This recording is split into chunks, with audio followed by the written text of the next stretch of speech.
Welcome to This Week in Williamsburg. I'm your host, Rebecca Suerdieck, curator of archivewilliamsburg.org. Now journey back in time with me.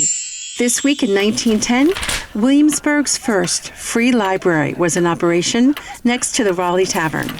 The original collection contained 150 books and 27 magazines.